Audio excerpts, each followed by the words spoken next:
अखण्डमण्डलाकारं व्याप्तं येन चराचरं तत्पदं दर्शितं येन तस्मै श्रीगुरवे नमः। नित्यशुद्धं निराभासं निराकारं निरञ्जनं नित्यबोधं चिदानन्दं गुरुं ब्रह्म नमाम्यहम्।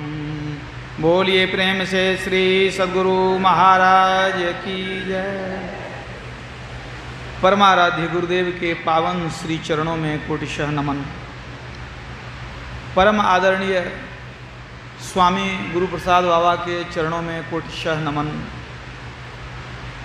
वंदनीय साधु समाज, इस सत्संग के आयोजक आदरणीय पवन बाबू, मंच संचालक आदरणीय त्रिपाठी जी, डेहरी के स्थानीय बुजुर्ग सत्संगीगण, धर्म प्रेमी सज्जनों, माताओं, बहनों तथा प्यारे बच्चों, आप सबों को ज्ञात है कि यह संत मत का सत्संग है। संत मत का एक नियम है कि पाठ में जिस विषय पर प्रकाश डाला जाता है वक्ता लोग उसी विषय पर प्रवचन करते हैं। और आप लोगों ने देखा कि अभी का जो विषय है वह है संत और सत्संग की महिमा। इसी विषय पर मैं भी थोड़ी देर आप लोगों की सेवा करूंगा। सबसे पहले हम लोग यह समझें कि सत्संग क्या है, सत्संग कितने प्रकार के होते हैं। सत्संग के कई प्रकार हैं। अगर हम सत्संग शब्द को देखें उसमें दो खंड है, सत और संग। सत का क्या अर्थ है? जिसका कभी नाश न हो, जो कभी मरे नहीं, उसको सत्य कहते हैं। सत का संग कैसे होगा? अगर आप विचार करें तो पाएंगे कि सत एक ही एक परमात्मा है। सत सोई जो विनशय नाही, जिसका कभी विनाश नहीं होता है वही है सत्य। और सत्य का विशेष अर्थ क्या है? परमात्मा। सत्य का अर्थ है परमात्मा। तो सत्संग का अगर शाब्दिक अर्थ देखें तो पता चलता है कि परमात्मा के संग को ही सत्संग कहते हैं। ये कैसे प्राप्त होता है? जब कोई साधक साधना करके प्रकाश मंडल और शब्द मंडल के भी परे चला जाता है, तब वह परमात्मा को पाता है और परमात्मा का संग का लाभ उसको मिल जाता है। सभी लोगों के भाग्य में ऐसा सत्संग कहाँ है? तो यह सत्संग का पहला रूप है सत्संग, परमात्मा का संग, जो विरले संत जन इस सत्संग का लाभ उठा पाते हैं। यह सबसे ऊंची गति है, सबसे उत्तम कोटि का सत्संग है परमात्मा का संग, सत का संग। सत का अर्थ है परमात्मा और सत का संग का अर्थ हो गया परमात्मा का संग। तो यह सबसे उच्च दर्जे का सत्संग है, प्रथम श्रेणी का सत्संग है। लेकिन यह आसान नहीं है। तब हम सत्संग कैसे करें? परमात्मा को पाना तो आसान नहीं है कि हम परमात्मा के साथ में संग करें, सत्संग हो जाएगा। तब दूसरे दर्जे का सत्संग है कि जो साधक परमात्मा को प्राप्त कर चुके हैं, ऐसे जो साधक हैं, जो शब्दातीत पद में समा चुके हैं, ऐसे साधक पुरुष को हम लोग संत कहते हैं। तो संतों का जो संग है यह है दूसरे दर्जे का सत्संग। वे अपने अंतर में आत्मा परमात्मा को अनुभव से जान चुके हैं। तो परमात्मा को पाए हुए जो संत जन हैं उनके संग को भी सत्संग कहते हैं। अगर आप संत शब्द पर विचार करें तो यह शब्द कहाँ से आया? संस्कृत में एक शब्द है संतः। संतः शब्द से ही संत शब्द की उत्पत्ति हुई है। संतः शब्द का अर्थ होता है सत्य, और उसी संतः से बना संत। तो ये भाव प्रकट होता है कि जो उस सत्स्वरूप परमात्मा का साक्षात्कार कर लेते हैं और स्वयं भी सत्स्वरूप हो जाते हैं, ऐसे महापुरुष को संत कहते हैं। संत भेष से होत नहीं, नहीं कथे बहु ज्ञान, न मठ के आधिपति बने, न तीर्थ किए स्नान। वेशभूषा से संत नहीं होते, तब संत किसे कहेंगे? आत्म तत्व अनुभव करे, परमात्म लख जोय, माया तजी भक्ति करे, संत कहावै सोय। जिन्होंने साधना करके आत्मा और परमात्मा को अनुभव से जान लिया हुए संत होते हैं। जिनके हृदय की ग्रंथि खुल गई है, जिन्होंने परे से परे परमात्मा का दर्शन कर लिया है, वे संत होते हैं। तो जब तक हम लोगों को परमात्मा का संग नहीं मिला है, तब तक अगर हम सच्चे संत का संग करते हैं तो यह दूसरे दर्जे का सत्संग हुआ। लेकिन संतों का दर्शन भी बड़ा मुश्किल है। संतों का दर्शन भी बड़ा मुश्किल है। पुण्य पुंज बिनु मिलहि न संता, सतसंगति संस्कृति कर अंता। कई जन्मों का पुण्य जब संचय होता है तब सच्चे संतों के दर्शन होते हैं। तो संतों का मिलना भी बड़ा कठिन है। अगर संत न मिले तब हम सत्संग कैसे करेंगे?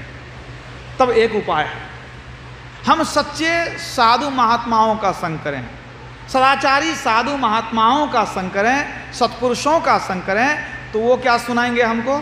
वे संत और भगवंत की वाणियाँ हमको सुनाएंगे। तो ऐसा जो सत्संग है जिसमें संत वाणियों की प्रधानता होती है, संत भगवंत की वाणियों को हम सुनते हैं किसी साधु महात्माओं के मुख से, इसको तीसरे दर्जे का सत्संग कहा गया है। इसका भी बड़ा महत्व है। जब हम तीसरे दर्जे का सत्संग करते रहते हैं, संत भगवंत की वाणियों को श्रवण करते हैं, अपने जीवन में उतारते हैं, तो धीरे धीरे हमारा पुण्य जमा होता जाता है। उस पुण्य से क्या होगा?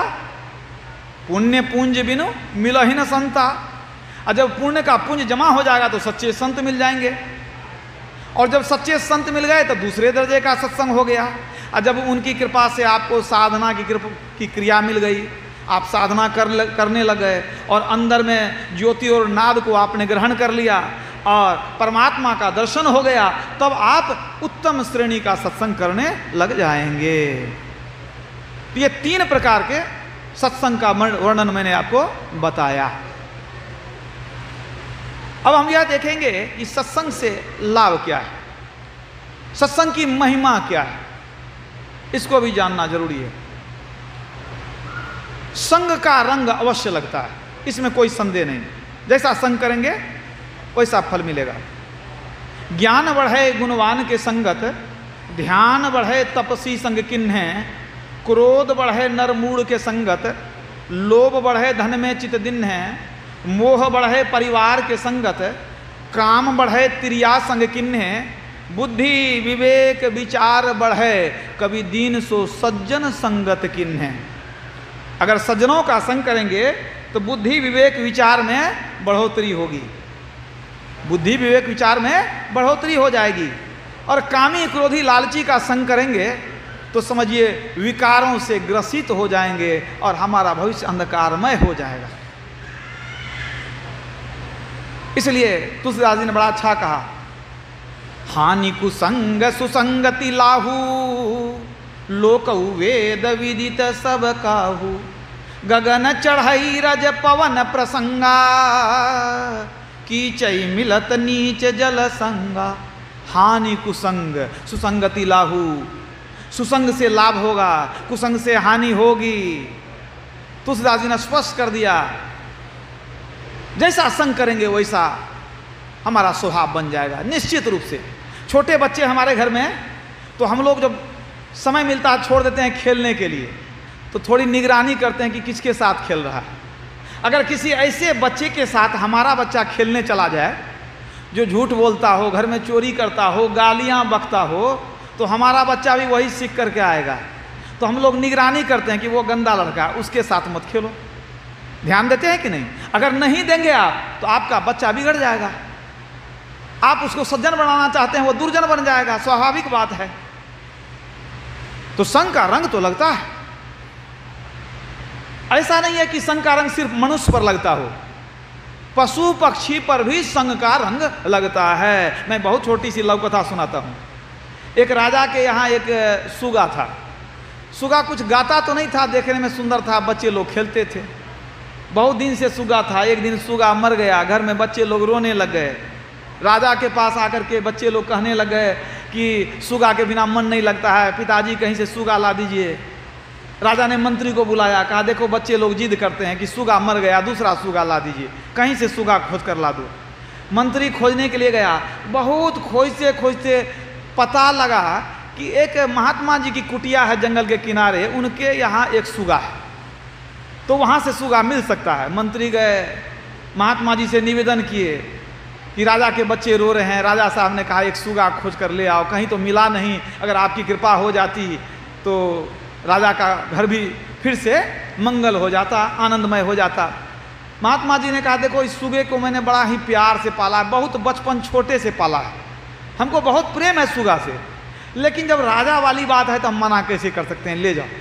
सुगा लेके आ गया मंत्री। अब जब राजा को सुगा दिया, कुछ देर तो सुगा चुप रहा। जब खाया पिया, जब वह थोड़ा सा कुछ देर आराम कर लिया सुगा, अब वह संतवानी गाने लग गया। कुछ ही देर में रामायण की चौपाई गाने लग गया। राजा गदगद हो गया, कहा मंत्री इधर आओ, इधर आओ, ये सुगा है।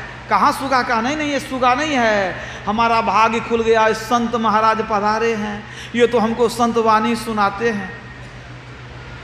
कभी कोई भजन गाने लग जाए, कभी कभी आपको आश्चर्य होगा, मैंने गीता का श्लोक सुनाने लग जाए सुगा। अब तो राजा गदगद हो गया। अब तो राजा कहीं से आवे प्रणाम करे, प्रणाम संत महाराज, आप संत हैं, आप ये पक्षी नहीं हैं, आप संत हैं। बहुत प्रेम से पालने लग गया, सेवा करने लग गया राजा, पूरे परिवार। और जब सुबह हुई, सब सोए हुए हैं, उसको तो आदत थी सुगे को महात्मा जी की कुटिया में सुबह उजगने की। महात्मा जी उठाते थे। अब सुबह सुबह सुगा उठाना शुरू किया, हरिओम हरिओम, सुबह हो गई, उठो उठो, भजन करो भजन करो, सबको उठाना शुरू किया। इतना चिल्लाया कि सब उठ गया, राजा भी उठ गया, आंख धो करके जिसको जो मालूम था अपना भजन गाने लग गया, भगवान का नाम लेने लग गया। अब तो राजा गदगद हो गया, रानी भी प्रसन्न हो गई कि हमारा घर तो अब लगता है सत्संग मंदिर हो गया। सुबह सुबह ये संत महाराज जगा देते हैं और अपने भी भजन करते हैं, हम लोग भी भजन करते हैं, हमारा भाग्य खुल गया। बहुत आनंद से समय बीतने लग गया। और एक संत की जो सेवा होती है उस तरह से सुगे की सेवा होने लगी।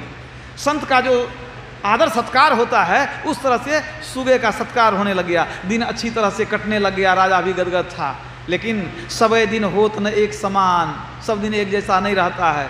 एक दिन सुगा मर गया। अब पुनः राजा के परिवार में सभी शोकाकुल हो गए। राजा इतना दुखी हो गया कि क्या कहा जाए। उन्होंने राजकीय शोक का ऐलान कर दिया। अपना जो है ध्वज जो है राजकीय ध्वज झुका दिया। कई दिन तक शोक मनाया, बिल्कुल घर सूना हो गया। अब तो राजा को खाने पीने में भी मन नहीं लगे, अब घर जाने का मन नहीं करे, चुपचाप बैठा रहता था। मंत्री ने कहा महाराज ऐसे क्यों शोकाकुल हैं? कहा अब घर भी श्मशान घाट की तरह लगता है। पहले क्या लगता था कि हम मंदिर में आ गए हैं, सुगा के बिना हमारा जीवन बेकार हो गया, किसी काम में मन नहीं लगता है।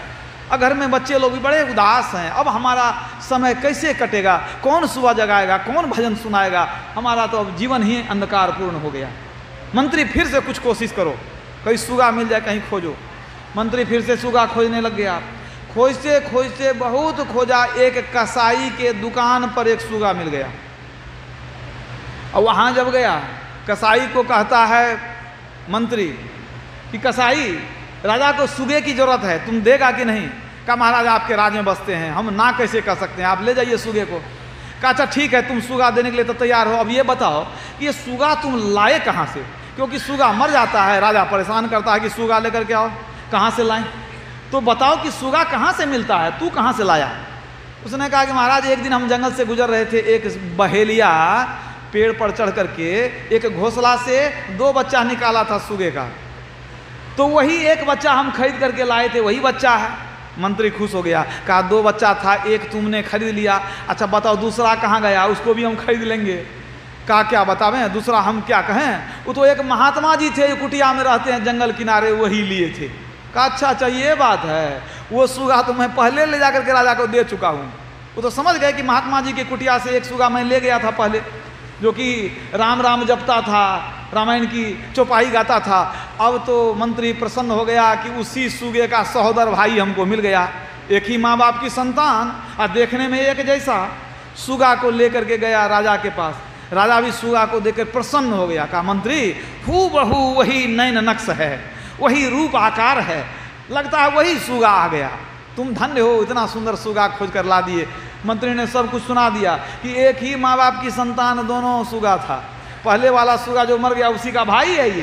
का वाह, गदगद हो गया राजा, उसको खिलाना पिलाना शुरू किया, अभी कुछ बोले ही नहीं। रात बीत गई, कुछ भी नहीं बोला। अब राजा सोचता था कि अच्छा अभी डरा हुआ है, नया जगह में आया है, कल सुबह तो जरूर बोलेगा। सुबह तो ब्राह्म मुहूर्त में, पहले वाला सुगा तो ब्राह्म मुहूर्त में उठ जाता था, और यहाँ तो सूर्योदय हो गया तब सुगा अपने उठा। और जब उठा सभी सोए हुए थे, सबकी आदत फिर बिगड़ गई थी, सब सोने लगे थे देर तक। अब सुगा जो है गाली देकर उठाना शुरू किया, अबे साले उठ, अभी तक सोया पड़ा है उठ। अब जब गाली देकर उठाना शुरू किया, राजा तो उजग गया था। अब सुना कि भाई गाली बकता है, बड़ा आश्चर्य लगा। नज़दीक जाकर राजा पूछता है क्या बकता है, सुगा को कहा क्या बकता है, 2-4 गाली और दे दिया। कहता है चुप, जबान लड़ाता है, अपने को राजा समझता है। अरे जल्दी से जा लेकर आ अंडे, नहीं तो ऊपर से पड़ेंगे डंडे। जल्दी से जा लेकर आ मेरे लिए अंडे, और नहीं तो ऊपर से पड़ेंगे डंडे। 2-4 गाली दे दिया, राजा को बर्दाश्त नहीं हुआ। राजा तो क्रोध से आग बबूला हो गया कि हम गाली सुनेंगे। पिंजरा खोला, सुगा को निकाला और सिर पकड़ के मरोड़ दिया। सुगा का राम नाम सत्य हो गया, उसको फेंक दिया। अब देखिए ये छोटी सी घटना है, एक ही माँ बाप की संतान 2 सुगा, एक को वहां आदर मिलता था, राजा भी प्रणाम करते थे, और दूसरे की क्या गलती थी कि बेचारा बेमौत मारा गया, क्या कारण हुआ? बस एक ही कारण है, संगत से गुण होत है, संगत से गुण जाए जात, बांस फांस अरु मिश्री एक के संग विकार। यही है संगत का असर। संगति सौ सुख उपजे, कुसंगति सौ दुख जो, कह कबीर तहाँ जाइए, साधु संग जहाँ होए। साधु की संगति में रहने वाला सुगा भी पूज्य हो गया, आदरणीय हो गया। और दूसरा कसाई के यहाँ जो रहता था, तो वहाँ नौकर सोया रहता था, कसाई उठ करके उसको गाली दे करके जगाता था, रोज उठो गाली देकर जगाता था। और उसको अंडा खाने की आदत थी, जब नहीं उठता था तो वो नौकर को कहता था, राजा समझ लिया अपने को, जल्दी उठ, तू राजा है क्या? वही राजा को कह दिया सुगा कि तू राजा समझता अपने को, क्रोध हो गया उसको। तो वही बात है, वो सीख लिया था। और उसके बाद कसाई को अंडा खाने की आदत थी, सुबह सुबह वही कहता था जल्दी लेकर आ अंडे, नहीं तो ऊपर पड़ेंगे डंडे, वही सीख लिया था। बेचारा जान से हाथ धो बैठा। जब पक्षी पर संगति का इतना असर होता है तो क्या हमारे ऊपर, आपके ऊपर संगति का असर नहीं होगा? निश्चित रूप से होना ही होना है, याद रखिए। इसलिए हमारे गुरुदेव ने क्या कहा, नित्य प्रति सत्संग कर ले प्यारा, तेरा काज सरे सारा। सत्संग कब करें, किस दिन करें? कहते हैं किस दिन नहीं करें, नित्य प्रति करें, नित्य प्रति सत्संग कर ले प्यारा। ठीक यही बात हमारे पूज्यपाद संत सेवी ब्रह्मन जी महाराज ने कहा, करो सत्संग नित भाई, सुधारो आचरण अपना, न भूलो जग प्रपंचों में यहाँ कोई नहीं अपना। वो भी कहते हैं सत्संग नित प्रति कीजिए। एक बड़े अच्छे संत हुए सुंदरदास जी महाराज, उनकी वाणी में देखिए वो क्या कहते हैं, सत्संग नित प्रति कीजिए, मति होए निर्मल सार रे, रति प्राण पति सौ उपजय, अति लहै सुख अपार रे। वो भी कहते हैं नित प्रति सत्संग करो, सत्संग नित प्रति कीजिए। क्या लाभ होगा? मति होए निर्मल सार रे, बुद्धि निर्मल हो जाएगी, बुद्धि पवित्र हो जाएगी, सार वस्तु को ग्रहण करेंगे। मति होए निर्मल सार रे, रति प्राण पति सौ उपजे, रति माने प्रेम, ईश्वर से प्रेम होगा। अति लय सुख अपार रे, आपको अद्भुत सुख की प्राप्ति होगी सत्संग के द्वारा। ये सत्संग की महिमा है।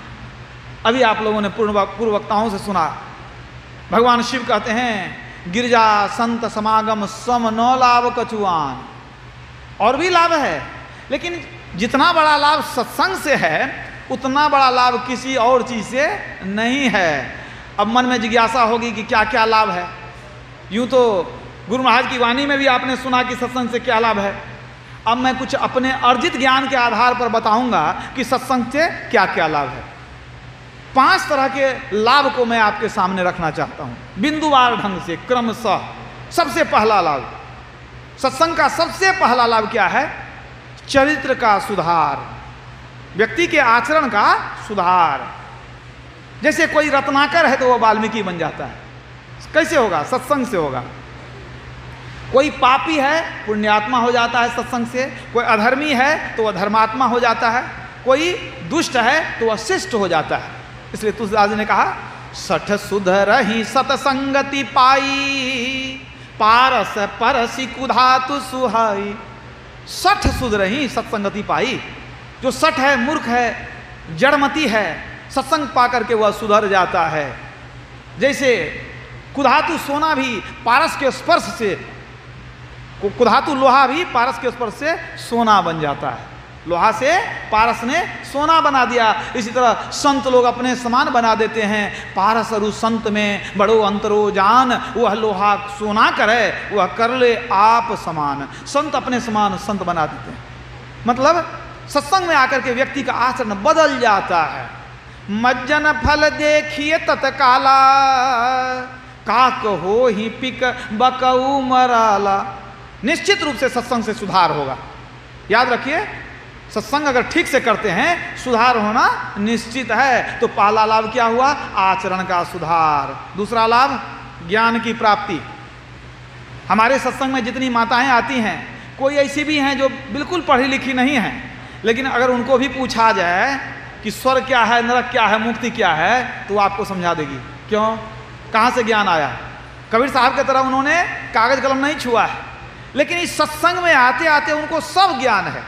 जो सत्संग में नहीं आते हैं, पढ़े लिखे विद्वानों को भी उतना ज्ञान नहीं होता है जितना हमारे अनपढ़ सत्संगियों को ज्ञान होता है। वे जानते हैं लोक क्या है, परलोक क्या है, स्वर्ग क्या है, नरक क्या है, जीव क्या है, माया क्या है, ब्रह्म क्या है, योग क्या है, ध्यान क्या है, जप क्या है, सबको वे जानते हैं। इसलिए ब्रह्मानंद स्वामी ने कहा बिनु सत्संग ज्ञान नहीं उपजे, कर ले जतन हजार रे, ब्रह्मानंद खोज गुरु पूरा उतरो भव जल पार रे।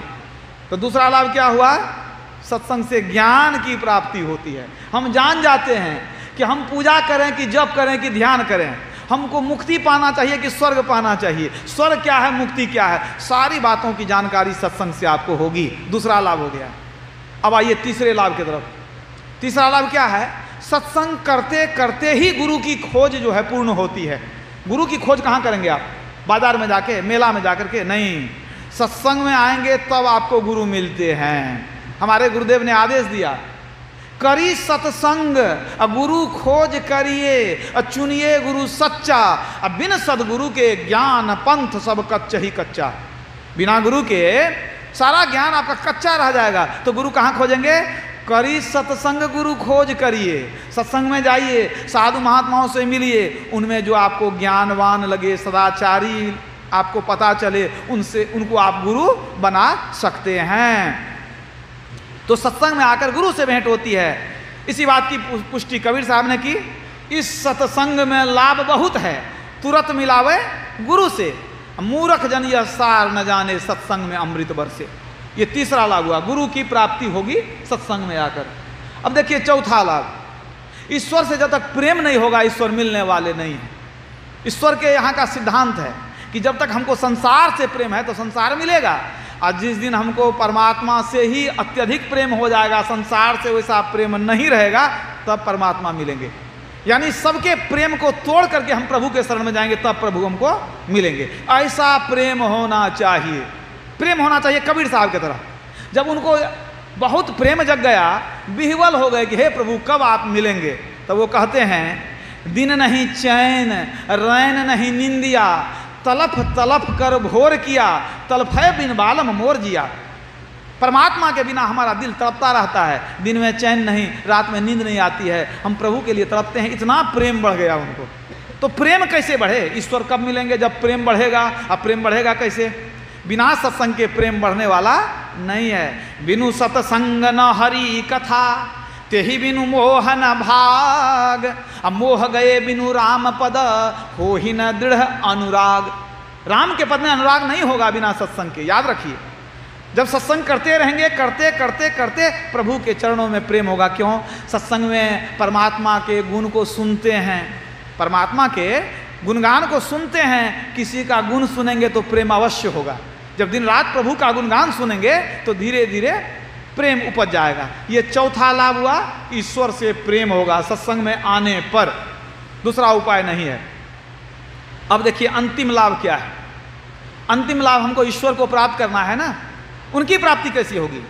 तो तुलसीदास जी लिखते हैं, संशय समन दमन दुख, सुख निधान हरि एक, साधु कृपा बिनु मिलहि नहीं, करिए उपाय अनेक। संशय समन दमन दुख सुख निधान कौन है? हरि एक। संशय मिटाने वाले, दुख को हरने वाले, सुख देने वाले कौन है? एकमात्र परमात्मा। सुख निधान हरि एक। लेकिन मिलेंगे कैसे? साधु कृपा बिनु मिलहि नहीं, करिए उपाय अनेक। कितना भी उपाय कर लेंगे, जब तक साधु संतों की कृपा नहीं होगी तब तक वो परमात्मा मिलेंगे नहीं। तो साधु संतों के शरण में जाएंगे, यही तो सत्संग है। तो अंत में आपको परमात्मा से मिलाने वाले कौन होंगे? कोई सच्चे साधु ही होंगे जो परमात्मा से मिलाएंगे। तो परमात्मा मिल गए तो काम खत्म हो गया। निज घर में निज प्रभु को पावे, अति हुलसावे ना, मैं ही अस गुरु संत युक्ति, भवत्रास मिटावे ना। तो सत्संग से 5 प्रकार के लाभ को मैंने बताया, फिर से आपको याद दिला देता हूं। पहला लाभ है आचरण का, चरित्र का सुधार। दूसरा लाभ क्या है?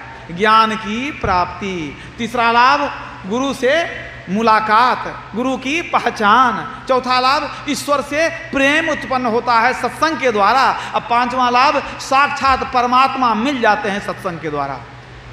इसलिए हम लोगों को चाहिए कि संतों के शरण में जाएं, संत की भक्ति करें, संत की पूजा करें और उनके सत्संग का लाभ लें। एक छोटी सी संतवाणी सुनाकर मैं अपनी वाणी में विराम दूंगा। पलटी साहब कहते हैं, संत चरण को छोड़ के पूजत भूत बैताल। कितने लोग संत को छोड़ देते हैं, बाहरी पूजा में लगे रहते हैं। संत चरण को छोड़ के पूजत भूत बैताल, पूजत भूत बैताल, मुए पर भूते होई, जेकर जहवा जीव अंत को होई है सोई। देव पितर सब झूठ, सकल यह मन की भरमना, यही भरम में पड़ा लगा है जीवन मरना। देवी देवा सेई, परम पद किन्हू न पावा, भैरो दुर्गा शिव, बांध के नरक पठावा। पलटू अंत घसीटी हैं, चोटी धरी धरी काल, संत चरण को छोड़ के पूजत भूत बैताल। अगर संत को छोड़कर दूसरे की पूजा करेंगे तो काल हम लोगों को घसीटेगा, मतलब आवागमन के चक्र में घुमाएगा। अगर संत के शरण में चले गए तब क्या होगा? संत शरण जो जन पड़ा, सो जन उधरण हार। संत की निंदा नानका, बहुरी बहुरी अवतार। जो संत की निंदा करेंगे वो आवागमन में घूमते रहेंगे, जो संत के शरण में चले जाएंगे उनको अवश्य एक न एक दिन मुक्ति की प्राप्ति होगी। बोलिए प्रेम से श्री सद्गुरु महाराज की।